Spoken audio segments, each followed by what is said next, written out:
우리는 세상을 살면서 여러 가지 대화를 많이 하면서 살아가죠. 단순한 대화부터 시작을 해서 깊이 있고 심도 깊은 나눔의 이야기까지 우리는 다양한 이야기를 하면서 우리의 삶을 이루어가고 있습니다. 그런데 그 가운데 살펴보면은 농담이라는 게 있어요. 농담. 조크라고 하죠.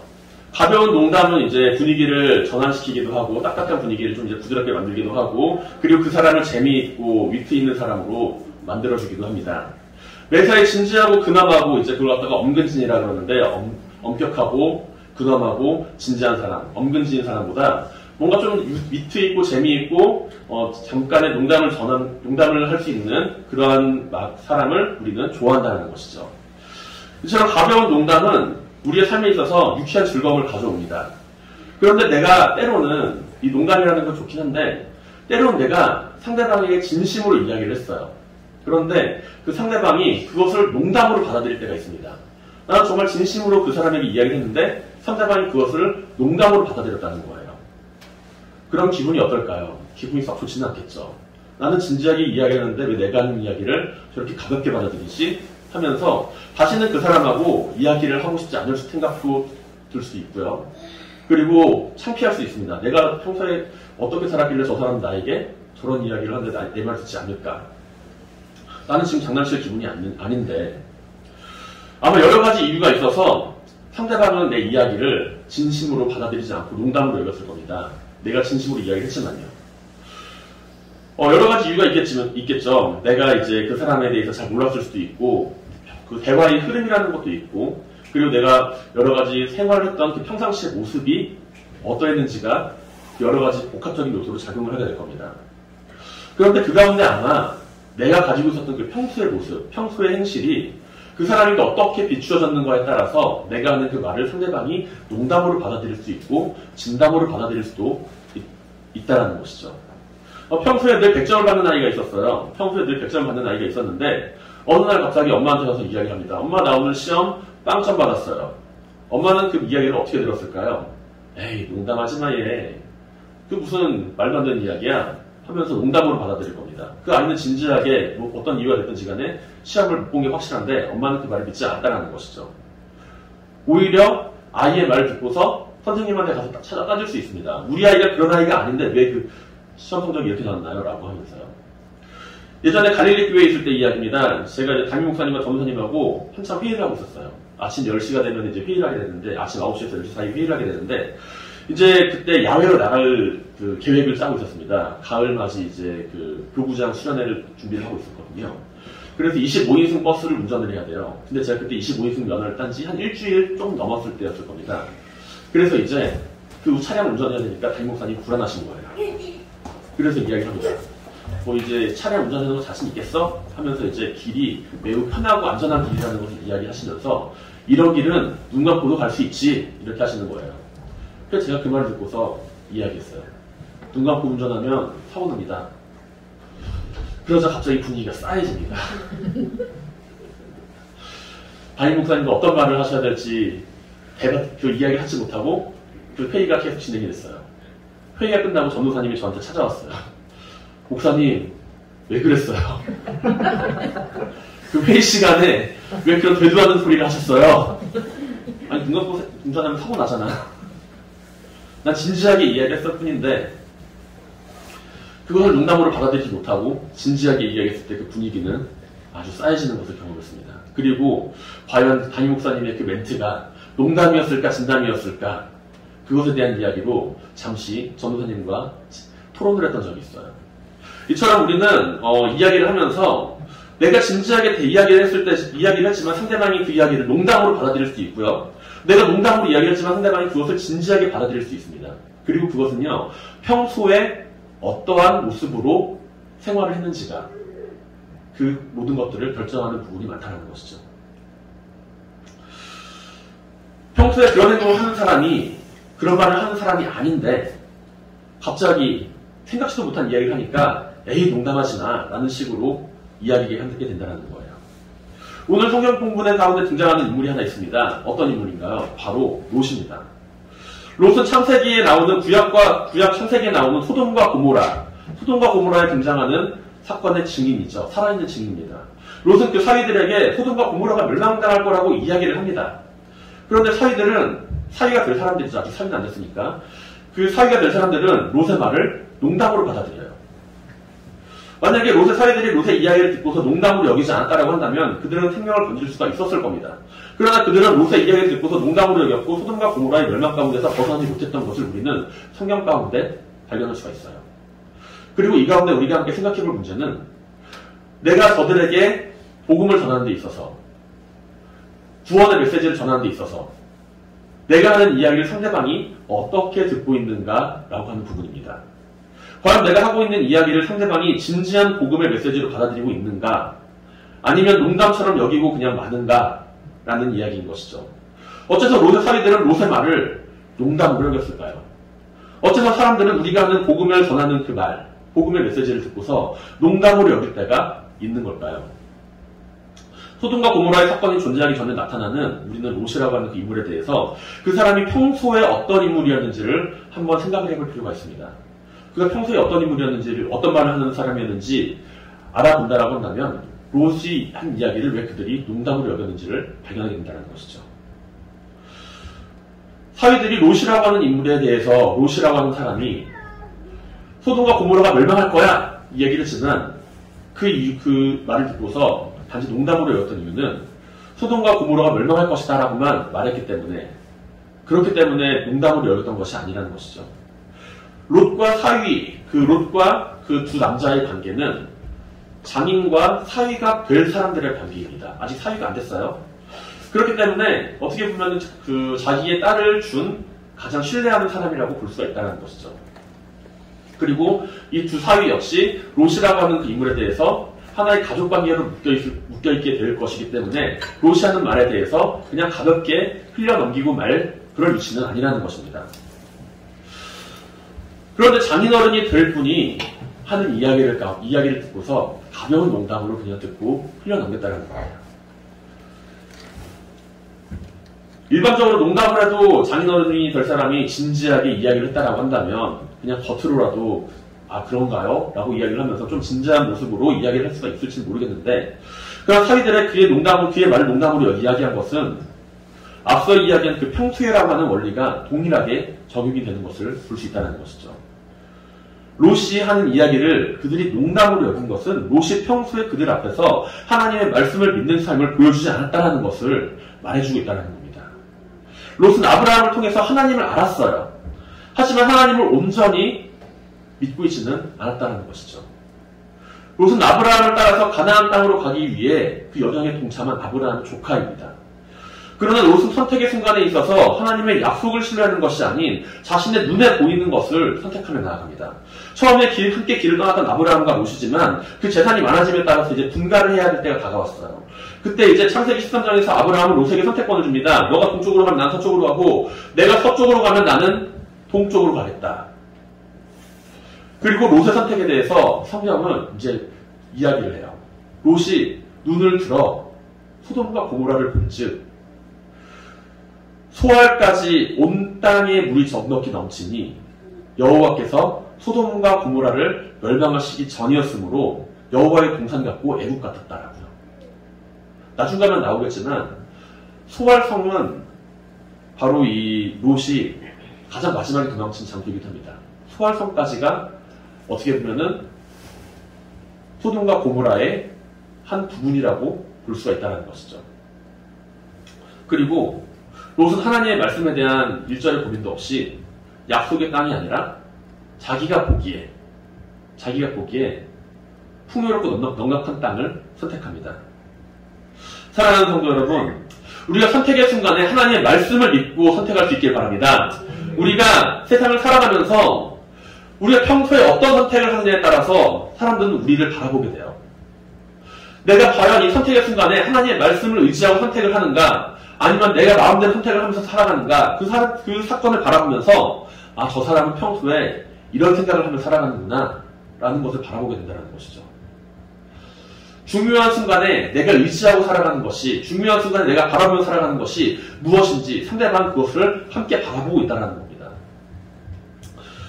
우리가 언제나 선택의 순간에 하나님의 말씀을 바라보며 그 선택을 이루어가게 되기를 간절히 축원드립니다. 말씀에 대한 믿음이 없는 롯의 모습은 성경 안에서 계속 등장해요. 롯이 소돔과 고모라 그 성문 앞에 앉아있을 때 하나님의 천사가 성을 찾아옵니다. 그러자 롯은 그들을 향해 엎드리고 절하며 맞이합니다. 그리고 그들에게 이야기를 해요. 내 주여 돌이켜 종의 집으로 들어와 발을 씻고 주무시고 일찍 일어나 제 갈 길로 가시옵소서 라고요. 종의 집으로 들어와서 발을 씻고 주무시고 가시라는 거예요. 천사들은 롯의 집에 들어가지 않고 거리에 있기를 원합니다. 거리에 있기를 원해요. 근데 롯은 천사들을 굳이 자기 집으로 모시고 들어옵니다. 천사들의 임무는 소돔과 고모라를 멸망시키는 일이었죠. 분명 롯이 하나님의 천사들을 집으로 모시고 오는 그의 선택은 틀린 선택이 아니었을 겁니다. 그러나 그 안에는 하나님을 향한 믿음이 있었던 것이 아니라 자신의 생각이 대부분을 차지하고 있었어요. 롯이 하나님의 사자에게 말한 핵심은 집에 와서 머무시고 일찍 일어나 갈 길을 가시라는 겁니다. 그에게 하나님의 사자를 알아보는 안목이 있었습니다. 하지만 자신의 일에 관하여 그 일에 깊이 관여해 주시기를 원하지는 않았어요. 그렇게 롯은 하나님의 사자가 소돔과 고모라에 방문해서 그들이 무엇을 하고자 하는 것을 묻는 것이 아니라 내 집에 머물다가 그냥 돌아가세요. 어느 정도만 그냥 내 집에 머물다가 그냥 돌아가세요. 일찍 일어나 가세요. 그렇게 이야기하고 있습니다. 만약 우리에게 주님이 찾아오신다면 어떻게 맞이하겠습니까? 우리 집에 잠깐 와서 머물다가 돌아가 주세요. 라고 이야기를 하시겠습니까? 아니면 우리 집에 머무시는 가운데 큰 복을 내려주세요. 이렇게 이야기를 하시겠습니까? 롯은 하나님의 사자를 알아볼 수 있는 안목을 가지고 있었음에도 불구하고 그들이 일찍 떠나기를 바랍니다. 소돔과 고모라에서 천사들이 떠나기를 요청하고 있다는 것이죠. 그것은 하나님을 향한 믿음보다 자신이 속해 있는 그 세상적인 상황이 더 중요하게 생각되기 때문입니다. 소돔과 고모라라고 하는 그 악한 도시에 하나님의 천사가 찾아왔어요. 좋은 일일까요? 나쁜 일일까요? 아무리 생각해도 좋은 일로 찾아오진 않았겠죠. 악하고 하나님을 떠난 도시에 하나님의 천사가 찾아왔다.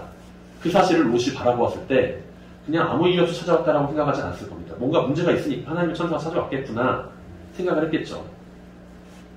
결코 긍정적인 이야기가 아닙니다. 하지만 그 도시에 가족들이 있고 기반을 가지고 있고 이웃들이 있고 주변 사람들이 있는 가운데 롯에게 있어서 하나님의 천사가 소돔과 고모라에 찾아왔다는 것은 결코 그에게 있어서 유익한 소식이 아니라는 것이죠. 만약에 이 약한 세상 가운데 하나님을 알고 있지만 그들과 타협하면서 살아가는 데 있어서 지장이 없고 우리 역시 하나님의 사자가 오늘 우리를 찾아와도 오늘 우리 집에 잠깐 머물고 일찍 돌아가 주세요 라고 이야기를 하고 있다고 한다면 우리 역시 롯과 똑같은 삶을 살아가고 있다는 거예요. 우리는 비슷하지만 전혀 다른 결과를 가져온 사건을 하나 알고 있습니다. 바로 야곱의 이야기예요. 야곱은 형인 에서를 만나기 전에 한밤중에 자신을 찾아온 천사를 맞이하게 됩니다. 대충 하고 넘길 수 있었어요. 지금 중요한 일을 앞두고 있거든요. 자기의 재산을 다 그냥 강 건너로 보내고 지금 자기 혼자 남아서 열심히 기도하고 있는데 하나님의 사자가 와서 자기에게 싸움을 겁니다. 그래서 씨름을 하죠. 대충 하고 넘길 수 있는데 야곱은 끝까지 붙들어요. 끝까지 붙들다가 동이 틀려고 할 때 이제 그 천사가 헌도뼈를 쳐서 야곱은 이제 절뚝발이가 되게 되죠. 끝까지 붙들면서 나를 축복하지 않으면 놓지 않겠습니다. 이야기를 합니다. 그리고 그때 야곱은 하나님의 놀라운 축복을 받게 되고 이스라엘이라는 이름을 얻게 된다고 성경은 이야기하고 있어요. 롯이 하나님의 말씀을 믿지 못하는 것은 소돔과 고모라를 멸망시키겠다는 천사의 말을 듣고서도 그가 행동한 그 행동 가운데서도 나타납니다. 천사들은 오늘 본문 12절에서 이르기를 이 외에 내게 속한 자가 또 있느냐? 내 사위나 자녀나 성중에 내게 속한 자들을 다 성 밖으로 이끌어내라. 이야기를 합니다. 경고하고 있죠. 이제 곧 시작될 거야. 경고하고 있습니다. 그런데 롯의 행동을 보고 있으니 이 천사들이 속이 답답했던 것 같아요. 천사들은 15절에 이르러서 롯을 향하여서 둥슬 때 천사들이 롯을 재촉하여 이르되 여기 있는 내 아내와 내 뒷딸을 이끌어내라. 이 성중의 죄악에 함께 멸망할까 하노라 하면서 그 천사들이 막 끌어냅니다.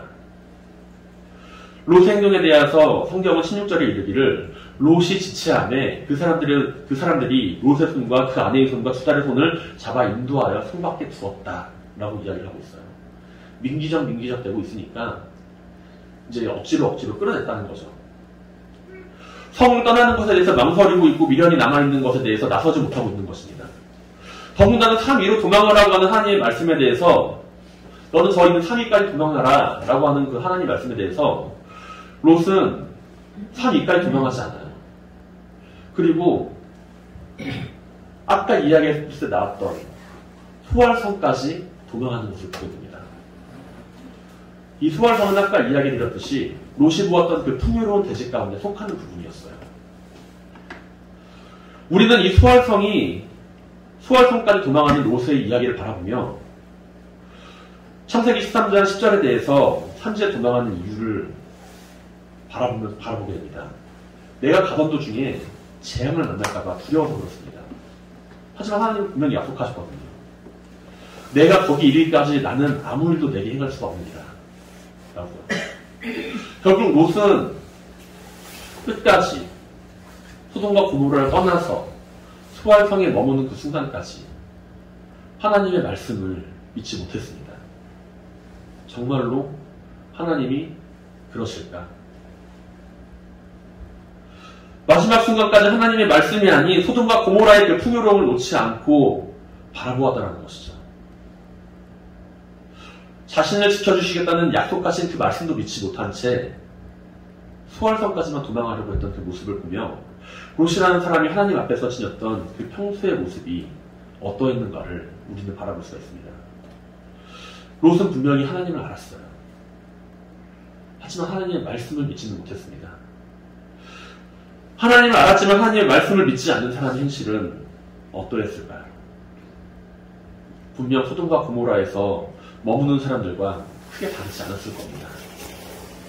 평소에 그들과 별반 다르지 않은 생활을 하고 있던 사람이 갑자기 하나님이 소돔과 고모라를 멸망시킬 때니 어서 도망쳐!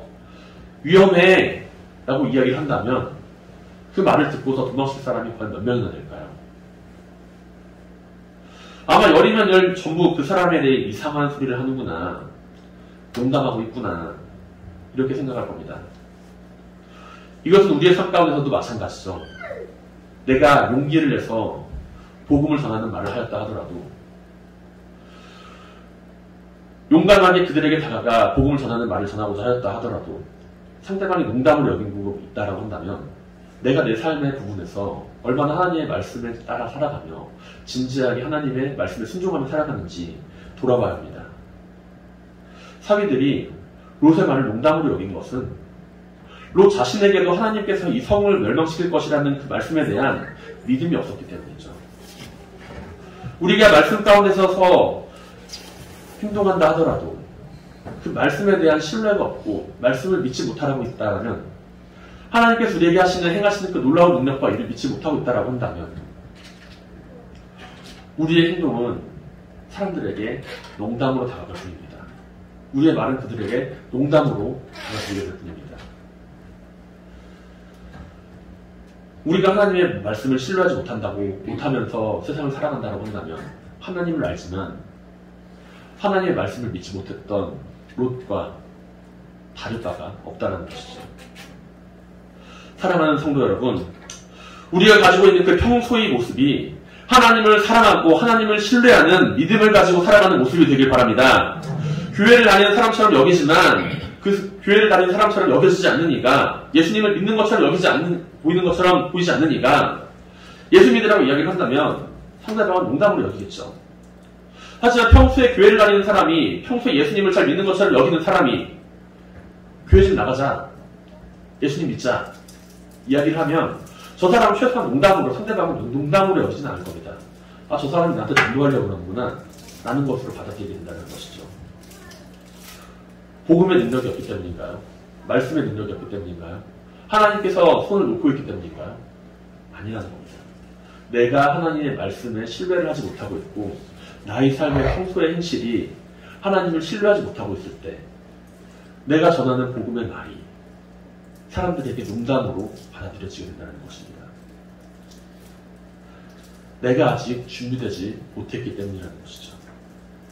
하나님을 알고 있지만 하나님의 말씀을 신뢰하고 믿는 것을 주저하였던 그것처럼 우리의 삶이 하나님을 알고 있지만 하나님을 믿고 신뢰하고 있지 않다라고 한다면 다시 한번 하나님을 향한 믿음이 회복되시기를 주님의 이름으로 간절히 축원드립니다. 소돔과 고모라의 이야기는 롯이 소알성으로 피하고 모압과 암몬의 조상이 되는 것으로 마무리가 됩니다. 소돔과 고모라의 그 멸망 가운데 탈출은 했지만 축복받지 못한 롯의 결말인 것이죠.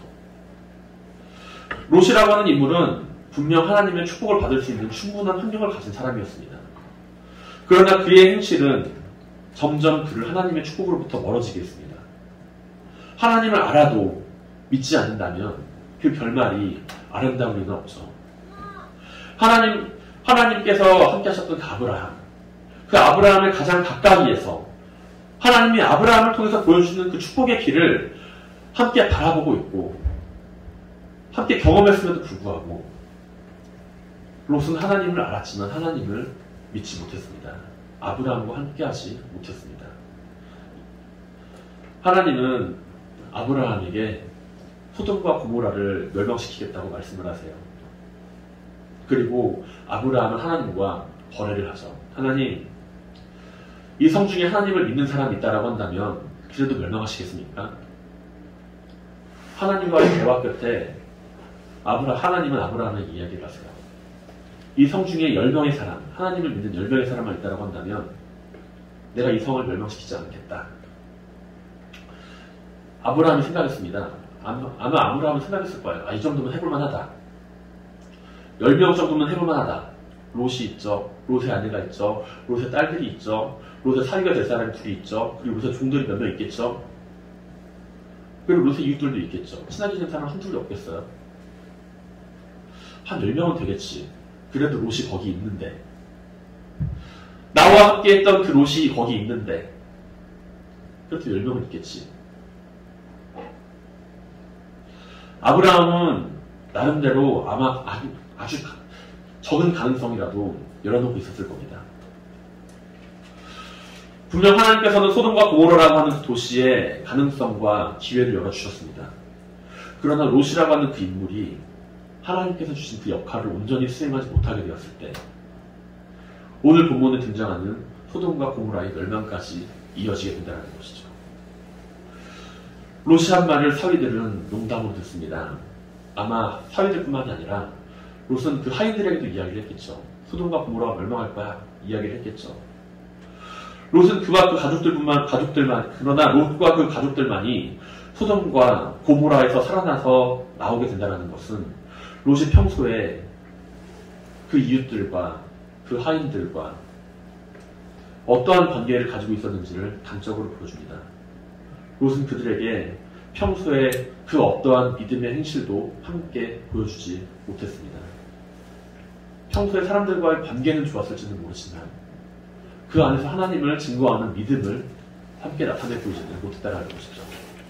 거룩한 행실을 나타내지 보지 못했고 결국에 그가 하나님의 말씀을 듣고서 그들을 향해 선포했던 그 이야기는 그들에게 농담으로 받아들여지게 됩니다. 만약에 롯이 평소에 그 행실이 조금만 달랐다라고 한다면 그 행실이 하나님을 이야기하며 거룩한 행실을 이야기했다라고 한다면 소돔과 고모라의 결말은 조금 달라졌을지도 모릅니다. 소돔과 고모라가 악한 도시이기에 멸망한 것은 맞습니다. 그러나 그 가운데 하나님의 말씀을 알고 있는 사람이 분명 존재했습니다. 하나님의 말씀을 듣고 있는 사람은 분명 존재했습니다. 하지만 그가 하나님을 신뢰하지 못하고 그 가운데 복음에 영향력을 끼치지 못했을 때 소돔과 고모라는 멸망의 길을 걸어가게 됩니다. 하나님은 에스겔에게 에스겔 33장 6절에서 다음과 같이 말씀하십니다. 그러나 칼이 임함을 파수꾼이 보고도 그 나팔을 불지 아니하여 백성에게 경고하지 아니하므로 그 중에 한 사람이 그 임하는 칼에 제거당하면 그는 자기 죄악으로 말미암아 제거되거니와 그 죄는 내가 파수꾼의 손에서 찾으리라. 말씀을 마무리하고자 합니다. 설 명절을 맞이하여서 우리는 이제 여기저기로 각 가정으로 함께 모이게 될 겁니다. 그동안 못 봤던 친척들을 보게 될 수도 있고 그동안 관계가 좀 소원했던 사람들과도 함께 만남을 가지게 될 수 있습니다. 우리가 그들에게 이야기를 할 때, 그들과 함께 생활하며 살아갈 때 우리의 모습이 그들 보기에 복음 앞에서 진지하게 서 있는 그리스도인으로 다가갈 수 있길 바랍니다. 그들이 내가 하는 말을, 복음에 대해서 내가 전하는 메시지를 농담으로 여기는 것이 아니라 진심으로 받아들이고 우리의 삶에 나타나는 믿음과 경건의 능력을 통해 그들에게 복음의 메시지를 전할 수 있길 바랍니다. 하나님이 살아계신 분이라는 것을, 하나님이 하신 말씀을 믿고 나가시길 바랍니다. 세상을 향해 우리가 그들과 같은 모습으로 살아가는 것이 아니라 거룩한 말씀으로 무장하고 하나님을 믿고 신뢰하는 가운데 많은 사람들에게 복음을 전하며 살아가는 모든 성도님들이 되시기를 주님의 이름으로 간절히 축원드립니다.